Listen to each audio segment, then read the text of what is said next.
மகிழ்ச்சியாக நம்முடைய பாரதிய ஜனதா கட்சி கோவை அலுவலகத்தில் முதல் நிகழ்வாக பத்திரிகை நண்பர்களை சந்தித்துக் கொண்டிருக்கின்றோம். எங்களுடைய அழைப்பை ஏற்று வந்த எல்லா பத்திரிகை நண்பர்களுக்கும் எங்களுடைய நன்றியை தெரிவித்துக் கொள்கின்றோம். முதல்ல இன்று முக்கியமாக நம்முடைய மத்திய உள்துறை கூட்டுறவுத்துறையினுடைய அமைச்சர் ஐயா அமித்ஷா அவர்கள் பேசியதை மறுபடியும் உங்கள்கிட்ட பத்திரிகையாளர் சந்திப்பில் பேச விரும்புகின்றோம். நாங்கள் ஏற்கனவே சொன்னது போல நம்முடைய மாநிலத்தினுடைய முதலமைச்சர் ஐயா ஸ்டாலின் அவர்கள் மார்ச் முதல் வாரத்தில் அனைத்து கட்சி கூட்டத்தை கூப்பிட்டுருக்காங்க. எதுக்கு? பாராளுமன்றத்தினுடைய மறுசீரமைப்பில் தமிழகத்திற்கு அநியாயம் நடக்கும் போது யாரும் எனக்கு சொன்னாங்க, எனக்கு தகவல் கிடைச்சிருச்சு, அதனால் உடனடியாக எல்லாம் வாங்க 45 கட்சிகளை கூப்பிட்டுருக்காங்க. முதலமைச்சர் அவர்கள் தனிப்பட்ட முறையில் பாரதிய ஜனதா கட்சிக்கும் கடிதம் எழுதியிருக்கிறாங்க. அந்த கடிதம் நாங்கள் கிடைக்க பெற்றிருக்கின்றோம். எங்களுக்கு கடிதம் எழுதியதற்காக முதலமைச்சருக்கு முதல்ல நன்றியை தெரிவிச்சுக்கிறோம். அதே நேரத்தில் முதலமைச்சர் அவர்கள் பாரதிய ஜனதா கட்சியினுடைய மாநில தலைவர் கடிதம் எழுதிய காரணத்தினால அதை விளக்குகின்ற கடமையும் எங்களுக்கு இருக்கு. இன்னைக்கு நம்முடைய அமைச்சர் அமித்ஷா அவர்கள் மேடையில் தெல்ல தெளிவாக டீலிமிட்டேஷன் மறுசீரமைப்பு நடக்கும் பொழுது நடக்கும், அது நடக்கும் பொழுது எப்படி நடக்கும் என்பதை சொல்லியிருக்கிறாங்க. இன்னைக்கு 543 சீட் பாராளுமன்றத்தில் லோக்சபாவில் இருக்கு. 543. இப்ப டீலிமிட்டேஷன் வரும்போது 543 என்ன சீட் வேணாலும் ஆகலாம். 600, 700, 800, 900 எந்த நம்பர் ஆனாலும் கூட விகிதாச்சார அடிப்படையில் ப்ரோ ரேட்டா 543 உதாரணத்துக்கு 800க்கு வருது அப்படின்னா ஒரு மாநிலமும் அதே சதவீத அடிப்படையில் அதனுடைய எம்பிக்கள் சீட்டு உயரும். இன்னைக்கு இந்தியா முழுவதும் விகிதாச்சார அடிப்படையில் 543 20% உயருதுன்னா அதே ப்ரோரேட்டா அதே விகிதாச்சார அடிப்படையில் எல்லா மாநிலத்தினுடைய சீட்டும் அதே அடிப்படையில் உயரும். இது தெல்ல தெளிவு. அப்படி இருக்கும் பொழுது ஜம்மு அண்ட் காஷ்மீரில் பார்த்தீங்கன்னா 1 லட்சம் பேருக்கு ஒரு எம்பி இருக்கலாம். உத்தரப்பிரதேசில் 45 லட்சம் 49 லட்சத்துக்கு ஒரு எம்பி இருக்கலாம். தமிழகத்தில் சில இடத்துல 25 லட்சத்துக்கு ஒரு எம்பி இருக்கலாம். அதாவது உயர்ந்த பின்பும் கூட. அதை தெல்ல தெளிவாக அந்த மைக் கொஞ்சம் ஆஃப் பண்ண சொல்லுங்க. அதை தெல்ல தெளிவாக நம்முடைய அமைச்சர் அமித்ஷா அவர்கள் விகிதாச்சார அடிப்படையில் புரோரேட்ட அடிப்படையில் தான் சீட்டுகளுடைய எண்ணிக்கை அதிகரிக்கும் என்று சொன்ன பிறகு இதை 2024 தேர்தல் பிரச்சாரத்தில் ஆந்திர பிரதேஷ் தெலங்கானால பாரத பிரதமர் நரேந்திர மோடி அவர்கள் காங்கிரசினுடைய எண்ணம் பலிக்காது, மக்கள் தொகை அடிப்படையில் நாங்கள் சீட்டை கொடுக்க போறோங்கிற எண்ணம் பலிக்காது என்பதையும் பிரதமர் அங்கே தெளிவுபடுத்தியிருக்கிறார். அதனால் முதலமைச்சர் அவர்களுக்கு நான் கேட்க விரும்புகிறேன், யாரு உங்களுக்கு சொன்னாங்க? இல்லை எனக்கு யாரோ சொன்னாங்க 848 சீட்டுன்னு சொன்னாங்க. யார் சொன்னாங்க? தமிழ்நாட்டுக்கு 22 சீட்டு அதிகமாகணும், ஆனால் 10 சீட்டு தான் அதிகமாக போகுது, 12 சீட்டு கம்மியாக போகுது. யார் சொன்னாங்க? இன்னைக்கு மேடையில் நாங்கள் தெளிவுபடுத்தி இருக்கின்றோம். நீங்க தெளிவு பண்ணுங்க, உங்களுக்கு இந்த தகவலை கொடுத்தது யார்? அப்படி நீங்க அந்த தகவலை யார் கொடுத்தாங்கன்னு சொல்லல அப்படின்னா ஒரு மாநிலத்தினுடைய முதலமைச்சர் தவறான ஒரு தகவலை மக்கள் மன்றத்தில் தெரிவிக்கலாமா, அனைத்து கட்சி கூட்டத்துக்கு அழைக்கலாமா அப்படிங்கிற கேள்வியும் பத்திரிகை நண்பர்கள் மூலமாக தமிழக மக்களுக்கு நாங்கள் வைக்கிறோம். இது முக்கியமானது, முதன்மையானது. மிச்சதெல்லாம் அமித்ஷாஜி அவருடைய பேச்சை நீங்க கேட்டீங்க. எந்த அளவுக்கு யூபிஏ காலகட்டத்தில் 2004 14 வரை நிதி கொடுத்திருக்கோம். நேரடி நிதி பகிர்வு, திட்டங்களுக்கு கொடுக்கப்பட்ட நிதி மோடி ஐயா காலகட்டத்தில் 5 மடங்கு உயர்ந்திருக்கிறது. நேரடி நிதி பகிர்வு யூபிஏ 10 வருஷத்துக்கும் மோடி ஐயா கொடுக்கக்கூடிய 5 வருஷத்துக்கும் டெவல்யூஷன் அண்ட் கிராண்டிங் எய்ட் 5 மடங்கு உயர்ந்திருக்கிறது. அப்படி இருக்கும் பொழுது எப்படி மத்திய அரசு நிதி கொடுக்கவில்லை என்கின்ற குற்றச்சாட்டை ஏன் வைக்கிறீங்க அப்படிங்கிற கேள்வியும் அமித்ஷா அவர்கள் வைத்திருக்கின்றார். அதற்கான புள்ளி விவரம் எல்லாம் அமித்ஷாஜி கொடுத்தாங்க, அதை நீங்க பார்த்தீங்க. அடுத்தது இன்னைக்கு தமிழக வெற்றி கழகம் அவங்களுடைய 2வது ஆண்டு துவக்கத்தில் விழா நடந்திருக்கு. சகோதரர் விஜய் அவர்கள் பேசும் பொழுது மத்திய அரசு மாநில அரசு ரெண்டையும் குறை சொல்லியிருக்கிறாங்க. வாட் ப்ரோ, ஒய் ப்ரோ, ஏன் ப்ரோ நீங்கள் உங்களுக்குள்ள எல்கேஜி பசங்க மாதிரி சண்டை போட்டுக்கிறீங்க. நான் விஜய் அவர்களை கேட்குறேன், practice what you preach bro, why bro telling life. இது சகோதரர் விஜய் அவர்களுக்கு நான் சொல்கிறேன், உங்கள் குழந்தைக்கு 3 மொழி, நீங்கள் நடத்துகின்ற விஜய் வித்யாசரம் பள்ளியில் 3 மொழி, ஆனால் தமிழக வெற்றி கழகத்தினுடைய தொண்டர்கள் குழந்தைங்களுக்கு 2 மொழி. What bro, practice what you preach bro. அதாவது சொன்னதை நீங்கள் என்ன வாழ்க்கையில் நடந்துக்கிறீங்களோ அதே மாதிரி செய்யுங்க ப்ரோ அப்படின்னு விஜய் அவர்களுக்கு தமிழக பாரதிய ஜனதா கட்சி சார்பாக இந்த நேரத்தில் நான் வலியுறுத்துகின்றேன். அதே நேரத்தில் கையெழுத்து இயக்கம் கெட் அவுட்னு ஆரம்பிக்கிறாரு. பிரசாந்த் கிஷோர் விஜய் அவரை பார்த்து கெட் அவுட்னு அவரே சொல்றாரு. இதோட ஆச்சரியம் இந்தியாவிலே பார்த்ததில்லை. கெட் அவுட் ஆரம்பிச்சு 1 நிமிஷத்துல அருமை அண்ணன் பிரசாந்த் கிஷோர் அவர்கள் பக்கத்தில் இருக்கிறாங்க. எல்லாம் கெட் அவுட்னு கையெழுத்து போடுங்க. உடனே ஆதவ அர்ஜுன் ஒரு கையெழுத்து போடுறாரு, அண்ணன் புஷி ஆனந்த் அவர் கையெழுத்து போடுறாரு, உடனே பிரசாந்த் கிஷோர் அவர் நான் கெட் அவுட்னு சொல்லிட்டு கையெழுத்து போடாமல் எஸ்கேப் ஆகி போயிட்டார். அதனால் இந்த கெட் அவுட் ஆரம்பித்த 30 செகண்ட்லேயே இந்த கெட் அவுட்டுக்கான என்ன மரியாதை என்பது விஜய் அவர்களுக்கு ஆலோசனை சொல்லக்கூடிய சகோதரர் பிரசாந்த் கிஷோர் அவருடைய நடவடிக்கை நமக்கு காண்பித்து கொடுத்துருச்சு. அதனால் இந்த கெட் அவுட் இதெல்லாம் வந்து ஒரு காரணத்திற்காக இருக்க வேண்டும். எங்கேயும் யாரும் எந்த மொழியும் திணிக்கல. அதனால் practice what you preach bro, what bro, நீங்களே ஸ்டேஜில் ப்ரோன்னு பொய் சொல்லாமா ப்ரோ. அதனால் அருமை சகோதரர் விஜய் அவர்கள் இதை செய்ய வேண்டாம் என்று அன்போடு வலியுறுத்தி, அதன் பிறகு பத்திரிகை நண்பர்களுக்கு கேள்வி இருக்கும். கேள்வி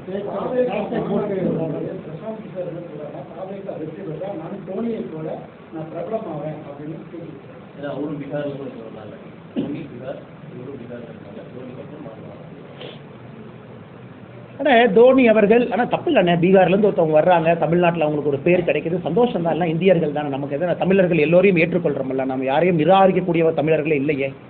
தமிழ்நாட்டுக்கு நல்லது யார் பண்ணாலும் ஏற்றுக்கிறோம்.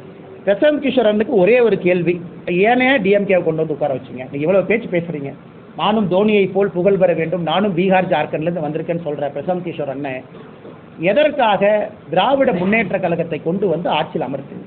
அதற்காக மக்கள் எப்போதும் உங்களை மன்னிக்க மாட்டாங்க, அது உண்மை. தனிப்பட்ட முறையில் உங்களுக்கும் எங்களுக்கும் என்ன பிரச்சனை? தனிப்பட்ட முறையில் இன்னொரு மாநிலத்திலேருந்து வர்றீங்க, தமிழ்நாடு நன்றாக இருக்க வேண்டும் என்று எந்த வேலையை நீங்கள் செஞ்சாலும், இந்தியாவில் யாராக இருந்தாலும் தமிழர்கள் திரும்ப அந்த மரியாதையை கொடுக்கத்தான் போகிறாங்க. கிளாசிக் உதாரணம் தோனி அவர்கள். மொழி தெரியாமல் வந்தாங்க, சென்னை சூப்பர் கிங்ஸ் ஆடினாங்க, முழு தமிழ்நாடும் நம்முடைய வீட்டு பிள்ளையாக ஏற்றுக்கொண்டிருக்கின்றோம். அதனால தான் ஏற்றுக்கொண்டு நினைக்காதீங்க, நல்லது பண்ணுங்க, எல்லோரும் ஏற்றுக்கொள்ளுங்க. அது வன்மையாக கண்டிக்கிறேங்கன்னா, குமுதம் உடைய நிருபர் அந்த புகைப்படத்தை பார்த்தேன். அதனால தான் நம்ம செக்யூரிட்டியே கொடுத்தோங்கண்ணா. இந்த நீங்கள் லாஸ்ட் டைம் கேட்டீங்க எதுக்கு சென்ட்ரல் செக்யூரிட்டி கொடுத்தீங்க, அந்த பஞ்சாயத்து வரக்கூடாதுன்னு. அதனால் தயவு செய்து சென்ட்ரல் கவர்மெண்ட் செக்யூரிட்டி சிஆர்பிஎஃப்பை பயன்படுத்துங்க. ஹைலி ட்ரெயின்டு, ரொம்ப நாகரிகமாக நடந்துக்குவாங்க. அவங்களாம் விவிஐபி பெட்டாலியன்லேருந்து வர்றாங்க. இந்த சிஆர்பிஎஃப்னுடைய செக்யூரிட்டி யார் நம்முடைய சகோதரர்கள் வர்றாங்களோ அவங்க ஸ்பெஷலி ட்ரெயின்டு, ஒரு க்ரௌடை ஹேண்டில் பண்ணணும், அதே மரியாதையோடு நடத்தணும், வரக்கூடிய மக்களுக்கு மரியாதை கொடுக்கணும், பத்திரிகை நண்பர்களுக்கும் அந்த மரியாதை சுதந்திரம் கொடுக்கணும் அப்படிங்கிற ட்ரெயின் ஆனவங்க. அதனால தான் அவங்களுக்கு அது கொடுத்துருக்கனால நான் பவுன்சர்ஸ் எல்லாமே நான் தவறாக சொல்லலை, அவங்களுக்கு தெரியாது, செய்தியாளர்களாலும் கூட சில இடத்துல தெரியாதனால இது வன்மையாக கண்டிக்க வேண்டிய விஷயம். அதனால் தயவு செஞ்சு கவனம் கொடுங்க. ஏன்னா நீங்கள் பத்திரிகைங்கிறீங்க, பத்திரிகை வரணுங்கிறீங்க, முதலாக வரணுங்கிறீங்க. பாரதிய ஜனதா கட்சியும் முதல் நிகழ்ச்சி பத்திரிகையாளர் சந்திப்பு நடத்தி தான் பிள்ளையார் சொல்லி போட்டு தான் கட்சி அலுவலகத்தையே நம்ம திறந்து வைக்கிறோம். அந்தளவுக்கு பத்திரிகையாளர் மீது நம் நம்பிக்கை கொடுக்கும் பொழுது, மரியாதை கொடுக்கும் பொழுது நம்முடைய நடத்தையும் அப்படி இருக்க வேண்டும் என்று சொல்லிக்கொண்டு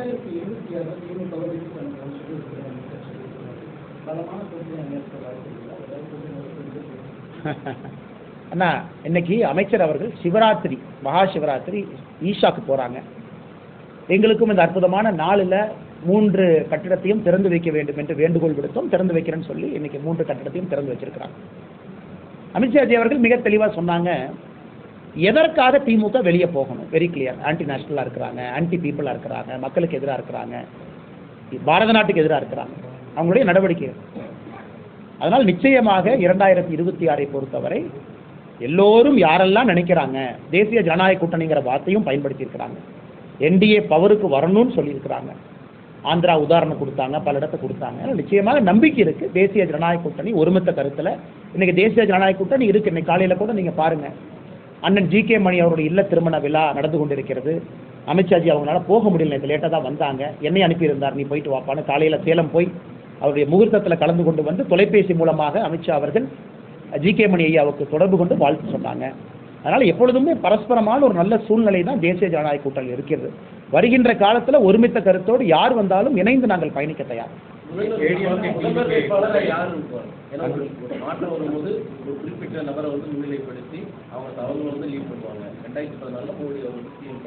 நியாயமான கேள்விதான் அண்ணன். உங்களுடைய இன்டெலிஜென்ஸ் நான் குறைஞ்சு மதிப்பில்லை. மக்கள் எதிர்பார்ப்பாங்க யாரை நாங்கள் நம்புறது, யார் எங்களோடு இருப்பாங்கன்னு. நேரமும் காலமும் இருக்கிறது. வரும்பொழுது கண்டிப்பாக நீங்கள் கேட்குற கேள்விக்கு நாங்கள் பதில் சொல்லணும். எலெக்ஷன் காலகட்டத்தில் சொல்லணும், எலெக்ஷனுக்கு முன்னாடி சொல்லணும்.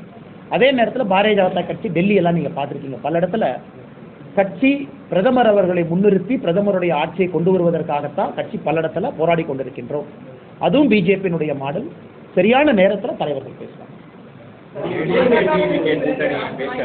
ஆனால் இன்னொரு கட்சி அவங்க கூட்டணி அவங்க எப்படி பயணம் பண்ணுவாங்க அப்படின்னு நான் சொன்னால் அது தப்பாக போயிருங்கன்னா அந்தந்த கட்சியினுடைய தனிப்பட்ட விருப்பு வெறுப்பு அவங்க முடிவு செய்யும்.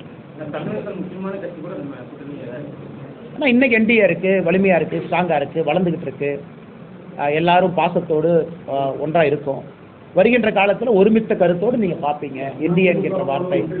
ஆனால் அது அது அது சொல்கிறதுக்கான நேரமும் காலமும் இன்னும் நிறையா இருக்குண்ணே. எலெக்ஷனுக்கு ஏதோ ஒரு காலம் இருக்குது. அதனால் திமுகவை வீட்டுக்கு அனுப்பணும் தெளிவாக சொல்லியிருக்கிறாங்க. என்டிஏ பவருக்கு வரணும் தெளிவாக சொல்லியிருக்கிறாங்க. அதைத்தான் நம்ம எல்லோரும் சொல்லுகின்றோம். பாரதிய ஜனதா கட்சி இன்னைக்கு என்டிஏ நம்ம பார்ட்னர் ஸ்ட்ராங்காக இருக்கிறாங்க. அதனால் வருகின்ற காலத்தில் பார்ப்பீங்க. அண்ணே டைம் இருக்குது, நேரம் இருக்குது, காலம் இருக்குது, ஒருமித்த கருத்தோடு இருக்கணும். என்டிஏன்னு தான் சொன்னேன் மேடம். நானும் என்னோட பேச்சில் என்டிஏன்னு தான் மேடம் சொன்னேன். ஏன்னா 2024 நம்ம என்டிஏன்னு தானே சொன்னோம்.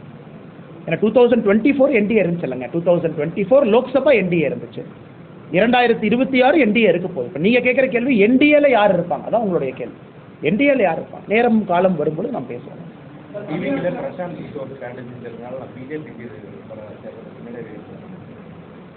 அண்ணே நான் யாரை பற்றியும் நான் தப்பாக சொல்கிற ஆள் இல்லைங்கன்னா, எல்லோரும் ஒரு ஸ்ட்ராட்டஜிஸ்ட்டுக்குன்னு ஒரு ஸ்ட்ரென்த் இருக்குது, பவர் இருக்குது. அது பிரசாந்த் கிஷோர் அவர்களாக இருக்கட்டும், தமிழகத்தில் சுனில் கண்ணுகுலுன்னு ஒருத்தர் இருக்கார் அவராக இருக்கட்டும், இவங்க எல்லாருமே நான் எப்பவுமே வெளியிருந்து பார்க்கக்கூடிய ஆளுமைகள். நிறையா அவங்களுக்கு அரசியல் தெரியும். நான் சும்மா போகிற போக்கில் அப்படியே சேரி வாரி இறைக்க விரும்பலை, தெரியும். அதே நேரத்தில் எந்த அளவுக்கு தெரியும் அது எனக்கு தெரியாது. ஏன்னா நாம் களத்தில் இருக்கோம், கூட இருக்கோம், கீழே இருக்கோம், சுற்றிக்கிட்டு இருக்கோம். நமக்கு எந்த அளவுக்கு தெரியும், அவர்களுக்கு எந்த அளவுக்கு தெரியும். ஒரு டீம் போட்டு வேலை பார்க்குறீங்க. இந்தியாவில் இருக்கக்கூடிய எல்லா பசங்களையும் ரெக்ரூட் பண்ணி தமிழ்நாட்டில் வேலை பாருன்னு டீம் வச்சுருக்காங்க. ஸோ அந்த பசங்களுக்கு எந்த அளவுக்கு தெரியும் எனக்கு தெரியும். அதனால் யாரையும் நான் குறைச்சி மதிப்பிடல. அதே நேரத்தில் களத்தில் இருக்கக்கூடிய ஒரு தொண்டனையும் தலைவனையும் குறைச்சி மதிப்பிடாதீங்கிறத நான் ஸ்ட்ராட்டஜிஸ்ட்டை சொல்கிறேன். ஏன்னா ஒரு ஸ்ட்ராட்டஜிஸ்ட் அரசியல் களத்தில் இறங்கும் பொழுது தான் அந்த ஸ்ட்ராட்டஜிஸ்ட்டுக்கு ஒரு பிரச்சனை இருக்குது. பீகார் கடுமையான அரசியல் களம், எளிதான ஒரு களம் இல்லை, ஜாதி அரசியல் நிறைந்திருக்கக்கூடிய களம். பிரசாந்த் கிஷோர் அவர்கள் அங்கே போயிருக்கிறாங்க, நின்னாங்க. நான் யாரையும் குறைச்செல்லாம் மதிப்பில்லை. வருகின்ற காலத்தில் பிரசாந்த் கிஷோர் அவர்கள் வளர்வார்களா, ஜனசுராஜ் வளருமான்னு தொடர்ந்து பார்க்கணும். ஆனால் இந்த முறை நடக்கக்கூடிய பீகார் தேர்தலையும் என்டிஏ தான் ஜெயிக்க போகுது. எழுதி வச்சுக்கங்க. NDA will win. பிஜேபி கடந்த முறை போல பெரிய அளவில் பிஜேபி அங்கே எம்எல்ஏக்களை பெறப்போம். இன்னைக்கு நான் சொல்கிறது எழுதி வச்சுக்கங்க. தமிழ்நாட்டுக்கு முன்னாடி நடக்கத்தான் போகுது. களத்தில் பிரசாந்த் கிஷோர் அவருடைய ஜனசுவராஜ் இருக்கத்தான் போகுது. தமிழ்நாடு எலெக்ஷனுக்கு முன்னாடியே நீங்கள் பார்க்கத்தான் போகிறீங்க. பிரசாந்த் கிஷோருடைய கட்சி இருக்கும், பிஜேபி இருக்கும், யார் அதிகமாக ஜெயிப்பாங்கன்னு பாருங்க. அதனால் லாங் ஸ்டாண்டிங்காக பாலிடிக்ஸில் நிற்கணும். 10 ஆண்டுகள் 20 ஆண்டுகள் கழித்து சில பேர்த்துக்கு வாய்ப்பு வரும். அதனால் எல்லோருக்கும் நான் வாழ்த்துக்களை தெரிவிச்சுக்கிறேன். ஸ்ட்ராட்டஜிஸ்ட் வந்தனால கேம் மாறும். கோச் முக்கியமா, கேப்டன் முக்கியமா, பிளேயர் முக்கியமான எப்பொழுதுமே player first, captain second, coach third.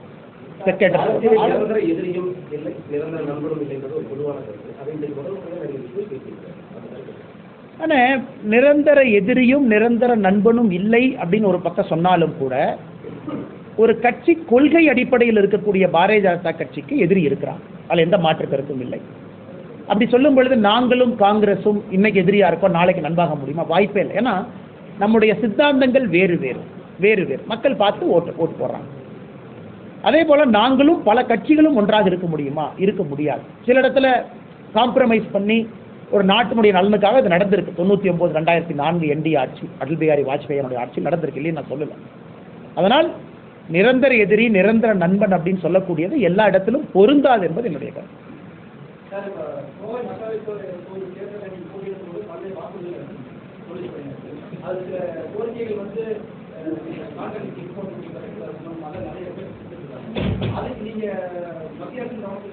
கொண்டு போகிறோன்னா பண்ணிகிட்டே இருக்கோம். குறிப்பாக அதனால தான் காட்டன் பாலிசியை இந்த பட்ஜெட்டில் நீங்கள் பார்த்துருக்கணும். ஏன்னா நம்முடைய கோவை தொழில்துறை நம்ம மேனிஃபெஸ்டோவில் பார்த்தீங்கன்னா ஒரு முக்கியமான பாயிண்ட்டு காட்டன் பாலிசி 2.0 நம்ம பேசணும், மேனிஃபெஸ்டோவில் பேசணும். அது இந்த முறை கொண்டு வந்திருக்கோம். நீங்கள் பார்த்தீங்களான்னு தெரியல பட்ஜெட்டு. ஏன்னா வாஜ்பாய் காலத்தில் காட்டன் பாலிசி 1.0 இருந்துச்சு. இன்றைக்கி பிரச்சனை என்னென்னா காட்டனை பொறுத்த வரைக்கும் லாங் ஸ்டேபிள் காட்டன் வேணும். கோயம்புத்தூர் நம்முடைய சொந்தங்களுக்கு குவாலிட்டி காட்டன் வேணும், த்ரெட்டு ஸ்ட்ராங்காக இருக்கும். இதான் நமக்கு. அது நமக்கு இருக்கக்கூடிய காட்டனில் இல்லை அப்படிங்கிறதுனால நம்ம பல இடத்துலேருந்து காட்டனை இம்போர்ட் பண்ணுறோம். ஆஸ்திரேலியாவிலேருந்து பண்ணுறோம், ஈஜிப்ட்லேருந்து பண்ணுறோம். அதனால் தொழில்துறையினுடைய முக்கியமான கோரிக்கை நீங்கள் காட்டன் பாலிசியை திரும்ப லான்ச் பண்ணி இந்தியாவில் குவாலிட்டியான காட்டனை ஊக்குவிக்கணும். ஏன்னா இந்தியாவில் எந்த பகுதி கஷ்டப்படுதோ இல்லையோ திருப்பூர் கோயம்புத்தூருக்கு தான் லாங் ஸ்டேபிள் காட்டன் வேணும். டிஷர்ட்லேருந்து குவாலிட்டி. ஏன்னா எக்ஸ்போர்ட்ஸ் எல்லாமே லாங் ஸ்டேபிள் காட்டன். ஸோ சொன்னபடி எங்களுடைய தேர்தல் வாக்குறுதியில் இந்த பட்ஜெட்டில் அம்மா நிர்மலா சீதாராமன் அவங்க கொண்டு வந்திருக்கிறாங்க ஒரு விஷயம். இரண்டாவது, நம்முடைய இம்போர்ட்டை பொறுத்த வரைக்கும் பல இடத்துல ரேஷனலைசேஷன், குறிப்பாக பங்களாதேஷ்லேருந்து வரக்கூடிய உள்ளாடைகள், அது திருப்பூராக இருக்கட்டும், கோயம்புத்தூராக இருக்கட்டும், ஈரோடு இந்த பகுதி உள்ளாடைகள் பார்த்தீங்கன்னா மிக மிக கடுமையாக நம்முடைய director general of foreign trade DGFT கடுமையான நடவடிக்கை, ரவுண்ட் ட்ரிப்பிங். நம்முடைய மெயின் பிரச்சனை பங்களாதேஷ்லேருந்து வர்றாங்கன்னு சொல்கிறத விட வேற நாட்டிலிருந்து பங்களாதேஷுக்குள்ளே போய் தமிழ்நாட்டுக்குள்ளே பங்களாதேஷாக வர்றாங்க அப்படிங்கிறது நம்முடைய பிரச்சனை. அது இந்த ஆண்டுக்கு நீங்கள் பார்த்தீங்கன்னா டிஜிஎஃப்டி மிக கடுமையாக பியூஷ் கோயல் அவர்களுடைய அமைச்சரவை கடுமையான நடவடிக்கை எடுத்திருக்கிறாங்க. பல பேர் தொழில்துறை நம்மை பாராட்டி இருக்கிறாங்க. இதுவும் நாம் தேர்தல் வாக்குறுதியை கொடுத்துருக்கோம், தொடர்ந்து செய்வோம். அதே போல் மூன்றாவது நாம் கொடுத்திருப்பது எஃப்டிஏ, ஃப்ரீ ட்ரேட் அக்ரிமெண்ட். ஏன்னா இன்னைக்கு நம்ம காட்டன் இதெல்லாம் பேசுறத விடங்கன்னா இங்க இருக்கக்கூடிய எக்ஸ்போர்ட்டர்ஸ்க்கு 5 மடங்கு எக்ஸ்போர்ட்டை வளர்க்கணும். அதுக்கு ஒரே வாய்ப்பு யூகேலேருந்து வரக்கூடிய எஃப்டிஏ வேகமாக சைன் பண்ணணும். அதற்கு தினமும் பியூஷ் கோயல் அவங்க சொல்லிட்டு இருக்காங்க எங்க இருக்கு எங்க போகுதுன்னு. உறுதியாக மிக வேகமாக எஃப்டிஏ யூகேவோடு கையெழுத்திடப்படும் பொழுது இந்தியாவில் அதிகமாக பயன்பெறக்கூடிய பகுதி திருப்பூரும் கோயம்புத்தூருமா இருக்கும். ஏன்னா நேரடியாக அவங்களுடைய எக்ஸ்போர்ட் எண்ணெய் பொறுத்தவரை 3 to 5 மடங்கு depending on the variety of export. Medical textile, normal T-shirts, அதுவும் அதிகமாக. ஒரு கோரிக்கை எண்ணெயை பற்றி சொன்னோம், நேஷனல் இன்வெஸ்டிகேஷன் ஏஜென்சி, அது அமித்ஷாஜி அவர்கள் எங்களுடைய கோரிக்கை ஏற்று அதற்கான பரிசீலனை இருக்கு. ஏன்னா பவுண்டரியை ஃபிக்சேஷன் பண்ணணும். கொச்சின் ஒரு பக்கம் இருக்கு, ஒரு பக்கம் சென்னை இருக்கு. எண்ணெயை கோர்ட்டை டிக்ளேர் பண்ணோம். 98ல் பாம் பிளாஸ்ட் கோர்ட் ஒன்று இருக்கு, அது சும்மா இருக்கு. அதற்கான எல்லா வேலைகளும் நடந்து கொண்டிருப்பதாக நாங்கள் அறிகின்றோம். அதற்கான நல்ல ஒரு அறிவிப்பும் மத்திய அரசு விரைவில் கொடுப்பாங்கன்னு நம்புறோம். சர்வதேச அளவில் இருக்கக்கூடிய வேலையில எங்களுக்கு மூலப்பொருட்கள் கிடைக்கல. லையோசெல் வந்து இந்தியாவில் ஒரே கம்பெனி தான் மேனுஃபேக்சர் யார் மேனுஃபேக்சர் பண்ணுறாங்க? லையோசெல் ஃபைபர் வந்து சிந்தட்டிக் ஃபைபர் ஒரே கம்பெனி தான் மேனுஃபேக்சர் பண்ணுறாங்க. அவங்க ஸ்டாப் பண்ணால் எங்களுக்கு கிடைக்கல. இம்போர்ட் பண்ணுறதுக்கு பிஏஎஸ் யூஜிஓ சட்டத்தை போடுறதுனால வர முடியும். வெளிநாட்டு எங்களுக்கு கட்டுப்பாட்டில் இருந்தால் நம்ம கூடுதல் விலை கொடுத்து வாங்குறோம். காட்டணும் சர்வதேச விலையை விட அதிகமான விலை கொடுத்து வாங்குறோம். அப்படி இருக்கும் அதிகமான விலை கொடுத்து சர்வதேச மார்க்கெட்டில் மற்ற நாடுகளோட எப்படி நாங்கள் போட் பண்ணி எங்களால் ஜெயிக்க முடியும். அதனால எங்கள் இம்போர்ட் டியூட்டி கம்மி பண்ணணும். இங்கேயே நிறைய கம்பெனிஸ்க்கு வந்து செக்யூரிட்டி வாட்டர்லாம் ரிலீஸ் பண்ணணும் மாதிரி சொல்லியிருக்காங்க. பட் இது தொடர்பான விஷயங்கள் செய்யாமல் எக்ஸ்போர்ட் எப்படி டெவலப் ஆகும்? அண்ணே, ஓகே, நீங்கள் சொன்ன கேள்விக்கு நேரடியாக பதில் சொல்கிறேங்கண்ணா. கோயம்புத்தூர் பகுதியை சார்ந்த குறிப்பாக ரயன் சிந்தட்டிக் ஃபைபரில் இருக்கக்கூடிய நம்பர் 1, நம்பர் 2, நம்பர் 3 இந்த நிறுவனங்கள்லாம் நம்முடைய நிதியமைச்சர் அவங்கள சந்திக்க வச்சோம். நீங்கள் அவங்கள்ட்ட கேட்கலாம், நான் பேர் சொல்ல விரும்பலை. அப்போ 2 பிரச்சனைகள் முக்கியமாக அவங்க நம்முடைய நிதியமைச்சர் முன்னாடி வச்சாங்க. முதல் பிரச்சனை என்னன்னாங்கன்னா, இன்னைக்கு இந்தியாவில் உற்பத்தி ஆகக்கூடிய சிந்தட்டிக் ஃபைபர் குறைவாக இருக்குது. சில கம்பெனிகள் மட்டும்தான் உற்பத்தி பண்ணுறாங்க. இந்தோனேஷியா, குறிப்பாக இந்தோனேஷியா, ஈஸ்ட் ஏஷியாவிலிருந்து சிந்தட்டிக் ஃபைபர் இந்தியாவுக்குள்ளே வந்து டம்ப் பண்ணுறாங்க. நமக்கு இந்தியாவுக்குள்ளேயும் சிந்தட்டிக் ஃபைபர் உற்பத்தி ஆகணும், ரயன் மாதிரி ஃபைபர் உற்பத்தி ஆகணும். அதே நேரத்தில் இந்தோனேஷியாவிலிருந்து டம்ப் பண்ணுறவங்களையும் ஆன்டி டம்பிங் டியூட்டியோ இம்போர்ட் டியூட்டியோ போட்டு நாம் அதை குறைப்பதற்கான முயற்சி எடுக்கிறோம். இவங்க ஆர்குமெண்ட் என்ன, ஒரே நேரத்தில் குறைச்சிட்டிங்கன்னா இந்தியாவில் பற்றாக்குறை இருக்கும் பொழுது நாங்கள் எங்கிருந்து வாங்குவோம், நேராக இது விலை ஏறிடுது, அப்போ எங்களால் ஆர்டிஃபிஷியல் ஃபைபரை வச்சு செய்ய முடியல அப்படின்னு. அதற்கான எல்லா முயற்சியும் நிதியமைச்சர் எடுக்கிறாங்க. நான் கம்பெனியினுடைய பேரை சொல்ல விரும்பலைங்கன்னா அதற்கான எல்லா முயற்சி, ஏன்னா இந்தியாவில் கண்ட்ரோல் 2 கம்பெனி கையில் தான் இருக்குது. Only 2 companies own that market share. அப்போ அவங்களையும் கண்ட்ரோலில் வைக்கணும். இந்தோனேஷியா போன்ற நாட்டில் இருக்கக்கூடியவங்களுக்கு வாய்ப்பு கொடுக்கணும். ஆனால் அவங்களும் வந்து ஃபுல்லாக டம்ப் பண்ணி சின்னதாக க்ரோ ஆகக்கூடிய ஆர்டிஃபிஷியல் ஃபைபர் இருக்கிறவங்கள செத்து போயிடக்கூடாது, அவங்களையும் வளர்க்கணும். இதற்கான முயற்சியை மத்திய அரசு எடுக்கிறாங்க. இது ஒரு காம்ப்ளிகேட்டடான ஒரு சப்ஜெக்ட்டுங்கன்னா முழு முயற்சியை நிர்மலா சீதாராமன் அவர்கள் பர்டிகுலராக சிந்தட்டிக் ஃபைபர் ரயான் போன்ற இதுக்கு எடுத்துட்டு. அண்ணா, எங்களுக்கு ரொம்ப சந்தோஷம். இந்த வருஷம் வந்து பாரத் டெக்ஸ் நம்முடைய பாரத் மண்டபத்தில் நடந்துச்சு. அதனுடைய மிகப்பெரிய டிஸ்பிளேயர்ஸ் எல்லாம் கோயம்புத்தூரை சார்ந்த நம்முடைய சொந்தங்கள் போனாங்க. அது எப்பொழுதுமே உங்களுக்கு தெரியும், ஜெர்மனியில் யூரோப்பில் நடக்கக்கூடிய ஒரு நிகழ்வை பியூஷ் கோயல் அவர்கள் போன ஆண்டு திருப்பூர் பியூஷ் கோயல் அவங்க வந்த பொழுது ப்ராமிஸ் பண்ணிட்டு போனாங்க. இந்த ஆண்டு நம்முடைய பாரத் டெக்ஸ் ஃபேரை பாரத் மண்டபத்தில் நம்ம நடத்தும் பொழுது உலகத்தில் இருக்கக்கூடியவங்கள இங்கே வருவாங்க. அதனால் முதல் விஷயம் என்ன பண்ணியிருக்கோம், நம்ம ஆட்கள் போய் ஜெர்மனி, மியூனிக்கு, பாரிஸில் பண்ணுறத பாரத் மண்டபத்தில் பண்ணியிருக்கோம். இரண்டாவது, எதற்கு தமிழ்நாடுன்னா கோயம்புத்தூரில் நடத்த வேண்டும் என்பது எங்களுடைய ஆசை. வருகின்ற காலத்தில் பாரத் டெக்ஸ் ஃபேரில் கோயம்புத்தூரில் நடத்தணும் அப்படிங்கிற ஒரு வேண்டுகோளை வைப்போம். அதுவும் நடப்பதற்கான வாய்ப்பு. ஒரே வந்து இடப்பற்றாக்குறை. எனக்கு தெரியும் அண்ணன் வந்து நிறைய பிஸ்னஸ்லாம் நீங்கள் ட்ராக் பண்ணுறீங்க. ஏன்னா பாரத் மண்டபத்தில் இருக்கக்கூடிய ஸ்டால் இடம் அவ்வளோ பெரிய ஏரியா, கோயம்புத்தூரில் அந்த ஏரியா இருக்கா அப்படிங்கிற ஒரு கேள்விக்குறி. அதையும் நம்ம சால்வ் பண்ணி வில் ஃபைண்ட் அ வேங்க. இன்னும் 1.5 வருஷம் இருக்குங்கன்னா இப்போ ஆளுங்கட்சி வந்து ஏதோ ஒரு ரீசன் சொல்லிட்டு மக்களுக்கு வந்து பரிசு பொருட்களை கொடுக்க ஆரம்பிச்சிட்டாங்க. தொடர்ந்து ஒவ்வொரு ரீசனும் எல்லாத்துக்கும் போயிட்டு தமிழ்நாடு முழுக்க பரவிட்டு இருக்கு. இதை எப்படி பாதிக்க? ஆனால் இன்னைக்கு சில கட்சிகள் வந்து தொண்டரை சேர்த்துறதுக்கு டம்ளரும் தட்டும் கொடுக்குறாங்க. எந்த கட்சின்னு உங்களுக்கு தெரியும், கோயம்புத்தூர், திருப்பூர், கரூர்லாம் பார்த்தேன். சில கட்சிகள் இவங்க பர்த்டே அவங்க பர்த்டேன்னு சொல்லிட்டு ஏதோ ஒரு இந்த டப்பாலாம் தூக்கிட்டு வந்து வீட்டில் போட்டு வைக்கிறாங்க. ஸோ எதுக்குன்னா எல்லாம் எலெக்ஷன் வர்றதுக்கு முன்னாடியே அட்வான்ஸ் ப்ரீலோட் பண்ணிடுவோம் அப்படின்னு. இதெல்லாம் மக்கள் பார்ப்பாங்கன்னா இதெல்லாம் மக்கள் பெருசாக எடுத்துக்க மாட்டாங்க. அதனால் இதை வச்சு தான் ஓட்டு போட்டு நாங்கள் ஜெயிக்க போகிறோன்னு திமுக உட்பட எந்த கட்சி நினைத்தாலும் மக்கள் அதை பெரிதாக எடுத்துக்கொள்ள போவதில்லை. அதான் எங்களுடைய கருத்து.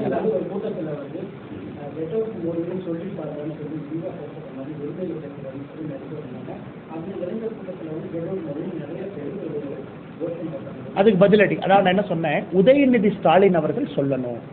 ஏன்னா அவர் மேடையில் என்ன சொன்னாரு, நாங்கள் இப்படியே போச்சுன்னா தமிழ்நாட்டில் கெட் அவுட் மோடின்னு சொல்லுவோம். கரூரில் நான் பேசியதற்கு 2 நாட்களுக்கு முன்பு உதயநிதி ஸ்டாலின் அவர்கள் சொன்னாங்க. அடுத்த நான் மேடையில் கல்வித்துறை அமைச்சர் அன்பில் மகேஷ் பொய்யாமொழி என்னை பேசின ஒருமையில் பேசினதை பார்த்தீங்களானே, அதை நீங்கள் பார்க்கணும். ஒரு கல்வி அமைச்சர் ஒரு பேட்டை ரவுடியா பேசினார்னா எப்படி? அந்த வீடியோ எனக்கு உங்களுக்கு காட்டினேன். என்னை பற்றி கல்வி அமைச்சர் பேசிட்டு பாரு, ஒரு 7 நிமிஷம். அன்பில் மகேஷ் பொய்யாமொழி பேட்டை ரவுடி அந்த மாதிரி பேசுறாங்க. பேட்டை ரவுடி அன்பில் மகேஷ் பொய்யாமொழி ஒரு கல்வி அமைச்சர் ஒருத்தரை பற்றி எப்படி பேசலாம், தமிழ்நாட்டில் கூடிய குடிமகன், அதெல்லாம் நீங்கள் பார்க்கணும், ரொம்ப முக்கியம். அதனால தான் தெளிவாக கரூர் மேடையில் சொன்னேன், முதல் 50% அண்ணாமலையா பேசுகிறேன், அடுத்த 50% திராவிட கட்சிகள் பாணியில் அவங்களுக்கு பதில் சொல்ல போகிறேன். அதனால் தாய்மார்கள் யார் என்னை தப்பாக நினச்சக்கூடாது, பேச்சில் சொல்லிட்டு ஆரம்பித்தேன். உதயநிதி ஸ்டாலினுக்கு என்ன சொன்னோம், நீங்கள் சொன்னீங்கல்ல சொல்லி பாருங்க. அவருக்கு பயம், சப்போர்ட்டுக்கு 500 பேர்த்த கூட்டு வந்தார். அவர் தனியாக சொன்னால் மாட்டிக்குவாங்க. 500 சின்ன பசங்களை பின்னாடி உட்கார வச்சுட்டு எல்லாம் கெட் அவுட் மோடின்னு சொல்லுங்க அப்படின்னு ஒன்று. அந்த சின்ன பசங்க இளைஞரணின்னு சொல்லிட்டு அவங்க பின்னாடி உட்காந்து திமுக கெட் அவுட் மோடினாங்க. அதுக்கு பதிலடி என்ன, 24 மணி நேரம் டைம் கொடுத்தோம். கெட் அவுட் மோடின்னு எல்லாம் சொல்லுங்க. இளைஞரணி, டிஎம்கேனுடைய அஃபீஷியல் ஐடி விங்கு எல்லாம் இணைஞ்சு எல்லாம் கெட் அவுட் மோடின்னு ஹேஷ்டாக் போட்டேன். எவ்வளோங்க, 2,80,000. அடுத்த 24 மணி நேரமும் இல்லை, காலையில் 6 மணிக்கு கெட் அவுட் ஸ்டாலின் ஆரம்பித்தோம். 3:27க்கு 10வது லட்சம், 1 million. 6 AM to 3:31 PM, 3:27 PM, 1 million, 10 லட்சம் கெட் அவுட் ஸ்டாலின். அதனால் நாங்கள் இது வந்து ஒரு அளவுகோலாக சொல்லிங்கண்ணா, உங்களுக்கு உங்கள் பாணியாக நாங்கள் பதிலடி கொடுக்க ஆரம்பிச்சோம். இனி கையெழுத்து இயக்கத்தை பாருங்கள் எந்த அளவுக்கு மேசிவாக பிஜேபி களத்தில் இருக்கும். மார்ச் 22 தேதியை குறித்து வச்சுங்க, திருச்சியில் பாரதிய ஜனதா கட்சியினுடைய பொதுக்கூட்டம். தமிழகத்தில் குறிப்பாக தமிழை வளர்க்கக்கூடிய மோடி அவர்களுக்கு நன்றி சொல்லி நடக்கக்கூடிய பொதுக்கூட்டத்தை பாரதிய ஜனதா கட்சி 22ஆம் தேதி திருச்சியில் நடக்க இருக்கிறோம். அந்த கூட்டத்தை பாருங்க, கிரவுண்ட்லையும் பாருங்க, சமூக வலைதளத்தில் பாருங்க.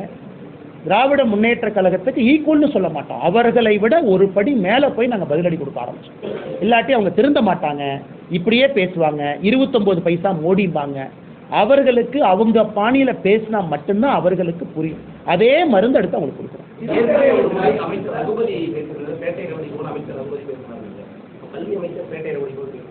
அண்ணே ஸ்பீச்சை பார்த்துட்டு நீங்களே சொல்லுங்க அண்ணே. நான் சொல்றதுல அண்ணனுக்கு உடன்பாடு இல்லைன்னா, கல்வி அமைச்சர் பேசினதை ஒருத்தர் இருக்கா, ஒருத்த வர்றா, ஒருத்த போனா, ஒருத்த சுத்தரா, இது பேட்டை ரவுடி இல்லையானே? கல்வி அமைச்சர் வந்து கல்வி அமைச்சர் அப்படின்னா இன்டர்னல் மீட்டிங்கில் நீங்கள் எப்படி பேசுவீங்க? அப்போ குழந்தைங்களுக்கு என்ன ஒரு நாகரிகமான ஒரு கலாச்சாரத்தை நீங்கள் உருவாக்கி கொடுப்பீங்க? கல்வி அமைச்சர் அவங்களுடைய மொழி, அவங்களுடைய பாஷை, அவங்க பேசுகிற விதமெல்லாம் தொடர்ந்து ஒரு அமைச்சர். ரகுபதி அவங்க என்ன சொல்கிறாங்க, 2024 அவங்க ஆட்சிக்கு வருவாங்களாமா. 2024 டெல்லியில் ஃபஸ்ட்டு தீகார் சிறைக்கு போகிறது நானாமா. வெக்கமா இல்லையா? இது வந்து யார் சொல்கிறாங்க? லஞ்ச ஒழிப்புத்துறை சிறைத்துறையினுடைய அமைச்சர் ஃபஸ்ட்டு நான் தீகார் சிறைக்கு போவேனாமா. இதெல்லாம் பேசினா பேட்டை ரவுடி இல்லையாங்கண்ணா. அதனால் நான் அவர்களுக்கு அவங்க உங்ககிட்ட நீங்கள் அன்பானவர்கள், மரியாதையானவங்க, உங்களுக்கு நான் 5 மடங்கு மரியாதை கொடுக்குறேன். ஏன்னா அது கடமை. அந்த மாதிரி தப்பானவர்களுக்கு அவங்க பாஷையில் நான் பேசல. எதுக்காக நான் அந்த அதிகாரத்தில் இருக்கணும், பொறுப்பில் இருக்கணும்?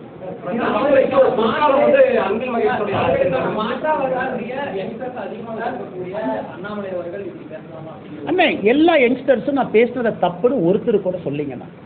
எல்லாருமே விரும்புகிறாங்க. காரணம் என்னன்னா, அண்ணா நீங்கள் தப்பாக எதுவும் பேசலையே, அவர் மோடியை பற்றி தப்பாக சொல்கிறாரு, மோடியினுடைய தாயை பற்றி தப்பாக சொல்லியிருக்காங்க, நீங்கள் பதிலடி கொடுக்குறீங்க. அவங்களுக்கு நீங்க சொல்றீங்க, சொல்லி பாருங்க. அது தெளிவா நீங்க மேடையில சொல்லிட்டு சொல்றீங்க. இல்ல எந்த இளைஞர்கள் என்ன நான் கோவப்பட போறாங்க? எல்லா இளைஞர்களுக்கும் தெரியும், சில இடத்துல முள்ளால தாங்க நான் எடுக்கணும். பார்க்கடலை கடந்த பொழுது சிவபெருமான் எதுக்குனே விஷத்தை குடிச்சார். விஷம்னு தெரிஞ்சும் ஏன் குடிச்சார்? சில பேர் அந்த விஷத்தை குடிச்சு தான் ஆகணும். அதில் தான் இருக்கிறோனோ தவிர ஒரு தனி மனிதனுக்கு நான் கொடுக்கக்கூடிய மரியாதை எப்பொழுதும் எங்கேயும் நான் குறைக்க போவதில்லை. நாளைக்கு உதயநிதி ஸ்டாலின் திரும்ப அந்த வார்த்தையை பயன்படுத்தினா நானும் திரும்ப நான் சொன்ன அதே ரீதியில தான் பதில் சொல்லுவேன். அதில் எந்த மாற்று கருத்து இல்லைங்க. இப்போ விஜய் அவர்கள் ப்ரோன்னு சொன்னார், அவருக்கு நான் திரும்ப ப்ரோன்னு சொன்னேன். Practice what you preach bro. மரியாதையாக சொன்னார், மரியாதையாக பதில் சொல்ல வேண்டியது என் கடமை. மரியாதை கொடுக்குறாரு, மரியாதை வாங்கிக்கிறாரு. நாகரிகமான அரசியல் நோக்கி போகணும்னு நினைக்கிறார், நானும் நாகரிகமான அரசியல் நோக்கி போகணும்னு நினைக்கிறேன். பட் இவங்க அப்படி பேசலையா? பொற்காலமா போர்க்காலமானே? இன்னைக்கு கல்வித்துறையில் இருக்கக்கூடிய குழந்தைகள்லாம் கத்திய தூக்கிட்டு வந்து சண்டை தான் போடல, போர்க்காலம். அதாவது ஒரு பள்ளியில் பாலிய சீண்டல் பார்க்குறோம் அதிகமாயிருச்சு. அமித்ஷாஜி அந்த ரெக்கார்டோட வந்தாங்க, எவ்வளவு நடந்திருக்கு கையில் அந்த பேப்பர் பார்த்தீங்க காமிச்சாங்க.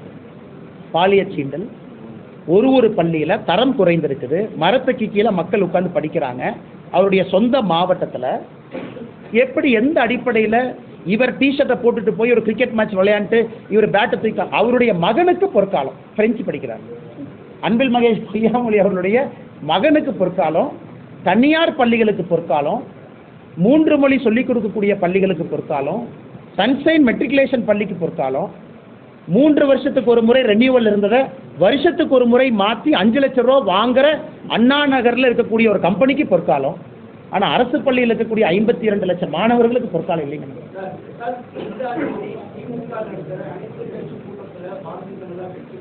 அண்ணா கலந்து கொள்ளும் கடிதம் எனக்கு தான் அனுப்பிச்சிருக்காரு. அண்ணாமலைன்னு போட்டு எனக்கு அனுப்பிச்சிருக்காரு, நீங்கள் வாங்கன்னு கூப்பிட்டுருக்காரு. கலந்து கொள்வோம் சொல்றதை விட நான் கேட்குற முதல் கேள்வி என்னங்க ஐயா பிரச்சனைன்னு கேட்குறேன். இன்னைக்கு நான் பதில் கடிதம் நாளை காலையில் எழுதுறேங்கண்ணா. ஐயா கடிதம் போட்டீங்க, இதெல்லாம் கருத்து சொன்னீங்க, பதில் பாருங்க ஐயா.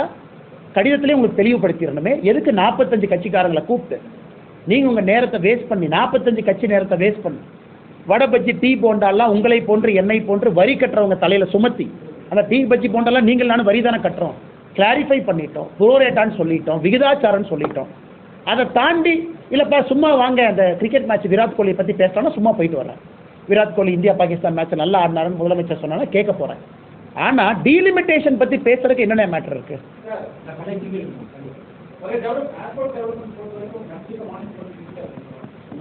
ஆனால் எங்களுடைய நம்பர் ஒன் ப்ரையாரிட்டி கோயம்புத்தூருக்கு ஏர்போர்ட் எக்ஸ்பேன்ஷன் நம்பர் 1 ப்ரையாரிட்டி. அது நடந்தால் எல்லாம் நடந்துருங்கண்ணா. அதற்கான வேலைகள் மிக வேகமாக ஆரம்பித்திருக்கின்றார்கள். கண்டினியூஸ் ஃபாலோஅப்பில் இருக்கும்.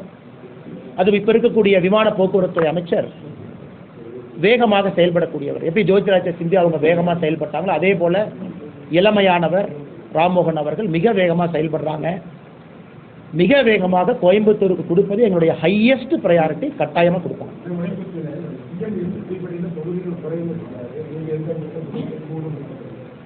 அண்ணா இல்லை மறுபடியும் எக்ஸ்பிளைன் பண்ணுறேன். நல்லா கேட்டீங்க, எக்ஸ்பிளைன் பண்ணுறேன். அண்ணா எனக்கு இந்தியாவுக்கு 543 543 சரி 550 விட்டலாண்ணே. எனக்கு 200 தொகுதின்னு வச்சுக்கலாங்கண்ணா. 200 MP எனக்கு இந்தியாவில் இருக்கான்னு வச்சுக்கலாம். அது 20% இன்க்ரீஸ் ஆச்சுன்னா 240 MP வருவாங்களாண்ணே. அமித்ஷாஜி என்ன சொல்றாரு, ஒரு மாநிலத்தில் 20% அதிகமாக. ஸோ ப்ரோரேட்டா எல்லா மாநிலமும் விகிதாச்சார அடிப்படையில் இட் வில் இன்க்ரீஸ். ஸோ எங்கேயும் யாருக்கும் தமிழ்நாடு 33% உயர்ந்துச்சு, ஆனால் பீகார் 67% உயர்ந்துச்சு. அது நடக்காது. புரோரேட்டான எல்லாம் அப்படி இருக்கும் பொழுது இன்னும் பிரச்சனை இருக்கும்.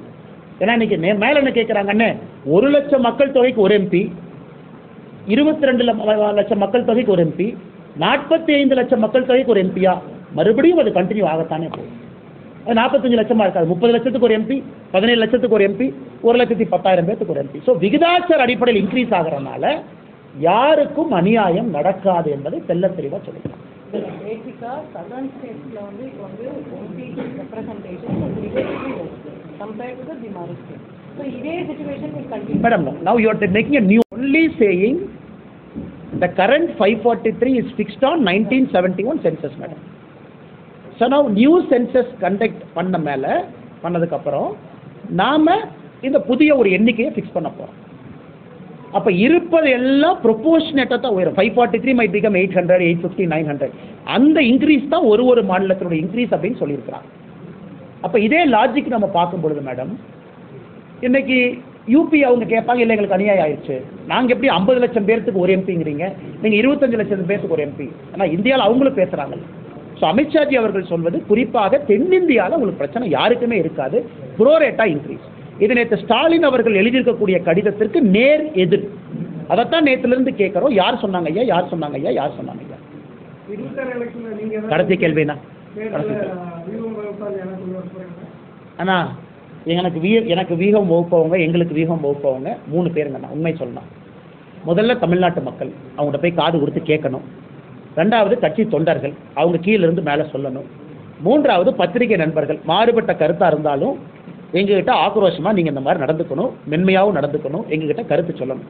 இந்த 3 பேர்த்துக்கிட்டே டச்சில் இருந்தால் எப்பொழுதுமே ஒரு மனிதன் நிதானமாக இருப்பான். சில இடத்துல நீங்கள் சொல்கிற கருத்து பிடிக்காமல் இருக்கலாம், ஆனால் 3 கருத்தையும் காது கொடுத்து கேட்டால் அந்த 3 பேர் எங்க 450 கோடி, 500 கோடி, 300 கோடி, 180 கோடி அமௌண்ட்லாம் தெரியாதுண்ணே.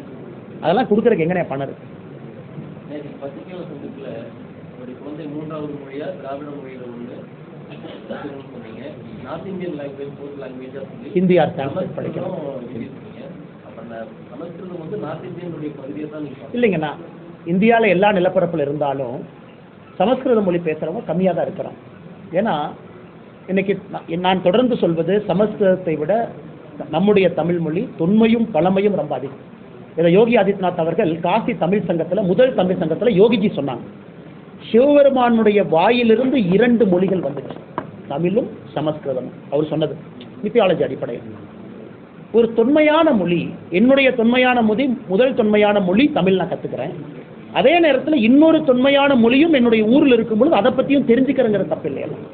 அதே போல் ஹிந்தி, நார்த் இந்தியாவுக்கு போகிறீங்க, டெல்லி போகிறீங்க, பேசுறதுக்கு தெரிஞ்சிருக்கணும். பக்கத்து மாநிலத்துக்கு கண்டிப்பாக போகத்தான் போகிறீங்க. உறவினர்கள், நண்பர்கள், ஃப்ரெண்ட்ஸு, ரிலேட்டிவ்ஸ் எல்லாம் இருக்கிறாங்க. பெங்களூரில் அவ்வளோ பேர், திருவனந்தபுரத்து, கொச்சினில் இருக்காங்க, பாலக்காட்டில் அவ்வளோ தமிழர்கள் இருக்கிறாங்க. நம்மகிட்ட வந்து ஓட்டு போட்டுட்டு போகிறாங்க. அதனால் ஒரு மலையாளம் கற்றுக்கொள்ள தப்பு இல்லையா? நான் என்னுடைய சிந்தனையை பொறுத்தவரை நான் இன்னைக்கு 4 மொழி பேசுகிறேன், 5வது மொழியை பேச கற்றுக்கிறேன். படிப்படியாக 26 வயசு வரைக்கும் 2 மொழி தான் தெரியும். கற்றுக்க முயற்சி பண்ணும் பொழுது மொழி கற்றுக்கிறது அப்படிங்கிறது சாகர வரைக்கும் செய்யலான்னு தான் நான் சொல்கிறேன். ஏன் பள்ளியோட நிறுத்துறீங்க? என் குழந்தைகள் 3, 4 வளர்ந்துக்கிட்டே இருக்கு. நன்றிங்கண்ணா, thank you for your time. Yes madam. அண்ணே சாப்பிட்டு போங்கண்ணே. Was there, he was telling just to expand my business, somebody asked me to pay 1 crore to come to Anna Salai, go somebody, meet somebody. தமிழ்நாட்டில் தொழில் வளர்ச்சி வளராததுக்கான காரணம் madam, இங்கே இருக்கக்கூடிய corruption is highest among the country. ஏன்னா மோடிஜியை பொறுத்த வரைக்கும் எல்லா மாநிலத்துக்கும் ஈக்குவல் ஆப்பர்ச்சுனிட்டி கொடுக்குறாங்க எஃப்டிஐ அட்ராக்ஷனுக்கு. Why Tamil Nadu is attracting less FDI madam? இதுக்கும் மத்திய அரசினுடைய பாலிசி என்ன? இன்னைக்கு தமிழ்நாடுக்கு வந்திருக்கக்கூடிய ஆப்பிள் மேனுஃபேக்சரிங்லேருந்து முக்கியமான கம்பெனியும் மத்திய அரசினுடைய ஒரு ஸ்கீம்னால தான் வந்திருக்காங்க. அதுவும் இவங்க எந்த ஸ்கீம்னாலே வரல மேடம். அதே ஸ்கீம் ஆந்திரா, அதே ஸ்கீம் தெலுங்கானா, அதே ஸ்கீம் டெல்லி, யூபியினுடைய கர்நாடகா இன்வெஸ்ட்மெண்ட்டை பாருங்க. இன்னைக்கு அசாம் இன்வெஸ்ட்மெண்ட் நடந்துட்டு இருக்கு. இண்டோர் நேற்று முடிஞ்சது. அவங்களுடைய குவாலிட்டியை யாராச்சும் ஒரு ஜேர்னலிஸ்ட் நண்பர் டைம் எடுத்து கம்பேர் பண்ணி எழுதுனீங்கன்னா அவங்களுக்கு வர்ற குவாலிட்டி கம்பெனிஸும் நமக்கு வர்றது யார் மேடம்? ஏன்னா அக்சசிபிளாக இருக்காங்க. மத்திய பிரதேசனுடைய சிஎம் இங்கே வர்றாங்க, லீ மெரிடியன் உட்கார்ந்து ஒரு தொழிலதிபரை பார்த்து டீ சாப்பிட்றாங்க. திருப்பூர்காரங்க வீட்டுக்கு மத்திய பிரதேச சிஎம் போகிறாங்க. நான் ஏற்கனவே சொன்னேன், அந்த நிகழ்ச்சியில் நான் வேண்டுமென்றே பங்கேற்கல. ஏன்னா நம்ம ஊருக்கு வர்றாங்க, முதலில் எடுத்துகிட்டு போகிறாங்க, நம்ம போக வேண்டாம். நம்ம முதலமைச்சர் அதெல்லாம் செய்யணும் இல்லைங்க. எதுவுமே செய்யாமல் ஸ்பெயின் போகிறேன், அங்கே போகிறேன், இங்கே போகிறேங்கிறான்.